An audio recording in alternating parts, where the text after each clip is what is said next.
الحمد لله وكفى والصلاة والسلام على رسوله المصطفى وعلى آله وأصحابه أهل التقوى. قدرمنو محترمو، یو ورور پوښتنه کړې ده چې له خپلې میرمنې سره د شا د لارې د مقعد د لارې کوروالي کول یا هم په عامه اصطلاح نژدېکت کول څه حکم لري؟ محترم وروره، ستاسې په جواب کې به ووایم چې له خپلې ښځې سره د شا په طرف مقعد کې کوروالي کول، نژدېکت کول حرام دي، او د داسې ستر جرم، د داسې غلط عمل کوونکی ملعون دی او هغه لواطت کار دی. او د لواطت خطرناکې پایلې ټولو ته معلومه دي چې د لوط علیه السلام قوم چې په دغه عمل باندې اخته وه، چې الله جل جلاله داسې له خاورو سره خاورې کړل چې د دوی د ژوند نشانې او علامې بالکل له منځه ولاړلې. په قرآن عظیم الشان کې الله تبارک وتعالی فرمایي: والذین هم لفروجهم حافظون الا علی ازواجهم. او هغه کسان بریالي او کامیاب شول چې دوی د خپل شرمګاه، د خپل عورت ساتونکي دي، پرته له خپلو ښځو. صرف خپلو ښځو خپلو میرمنو ته راتګ کوي. مطلب دا چې بغیر له خپلې ښځې نه نور د شهوت بل ځای پوره کول په بله شیطاني لاره کې هغه حرام دي.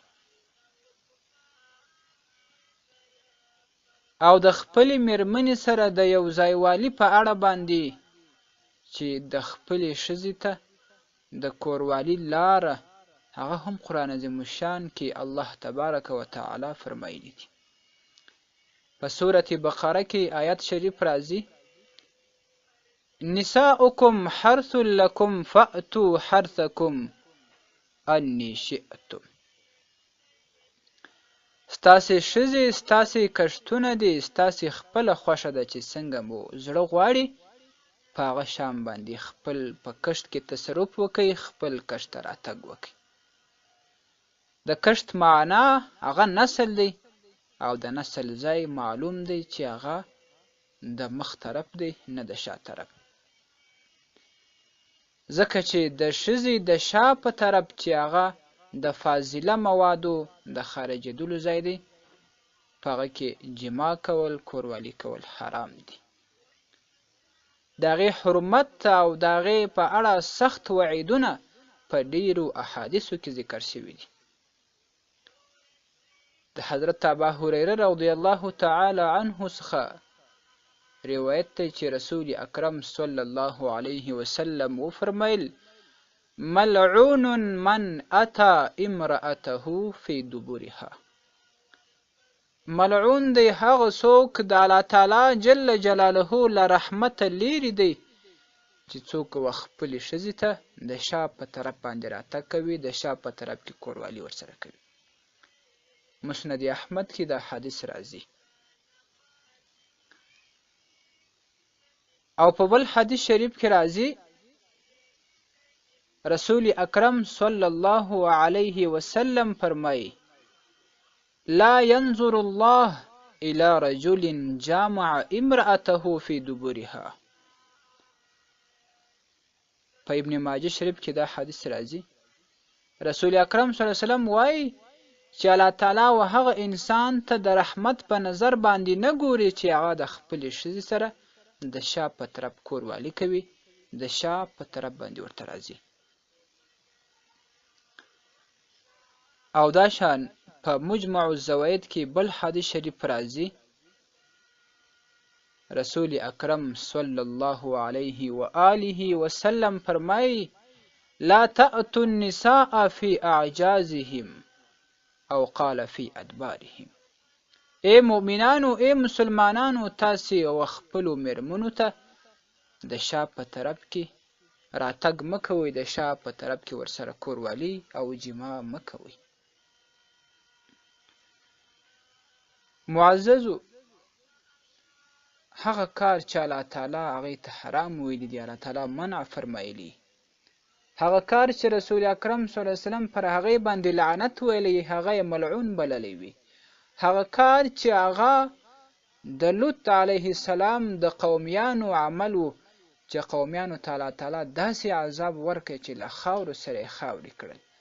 داسې کار، داسې عمل چې په هغه سره انسان د الله تعالی له رحمته لرې کېږي، الله تعالی د رحمت په نظر نه ورته ګوري، مسلمان به بیا څنګه هغه ته راتګ کوي، څنګه به هغه کار کوي؟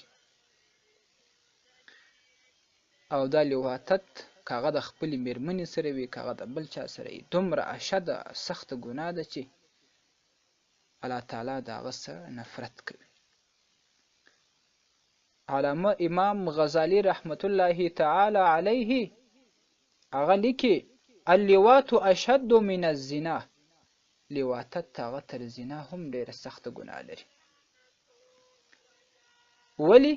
لما روي عن انس بن مالک رضی الله عنه عن النبي صلی الله علیه وسلم، حضرت انس بن مالک رضی الله تعالی عنه د رسول اکرم صلی الله علیه وسلم څخه روایت کړی، انه قال من لاط لا یجد رائحة الجنه، چا که لواطت وکړي، چا که د شا په طرف کې کوروالي وکړل، د چا د شا په طرف کې خپل ضرورت، خپل شهوت پوره کوي، هغه به هیڅ کله بیا د جنت بوی حس نه کوي، د جنت بوی به ونه ویني او نه به په ښځمو وسي.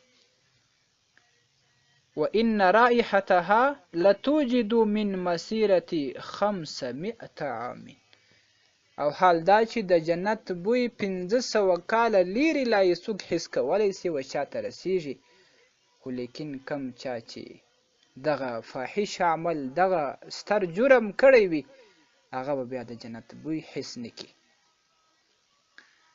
خو لیکن هغه چا ته بیا هم امید شته چې په غلطي کې، په ناخبرۍ کې دا ستر جرم ځینې شوی وي، هغه بیرته کلکه توبه وباسي، د الله تعالی څخه معافي وغواړي. مفتی کفایت الله دهلوي رحمت الله تعالی علیه په کفایت المفتی کې لیکي چې که څوک د خپلې ښځې سره دغه خلاف فطرت ته دا لواطت، دا د شا په طرف کوروالي وکړي، هغه د تعذیر مستحق دی. هغه ته باید چې په کوم ملک کې اسلامي حکومت وي حد پر جاری کړي، په هغه صورت کې چې ثبوت پیښ سي، ثبوت پیدا سي. کفایت المفتی جلد 5 صفحه 361. نو معززو، داسې عمل چې مخکې مو هم یادونه وکړه چې انسان د الله تعالی له رحمته لرې کېږي، انسان د جنت بوی نسي حس کولی، انسان ته الله تعالی د رحمت په نظر نه ګوري، رسول اکرم صلی الله علیه وسلم هغې ته ملعون ویلي دي، الله تعالی د هغې څخه په قرآن عظیم شان کې منع فرمایلي ده. د مسلمان او د مؤمن د شان سره به هیڅ وخت دا لایق نه وي چې هغه بیا و خپلې ښځې ته د شا په طرف کوروالي کوي یا د شا په طرف باندې ورته راتګ کوي.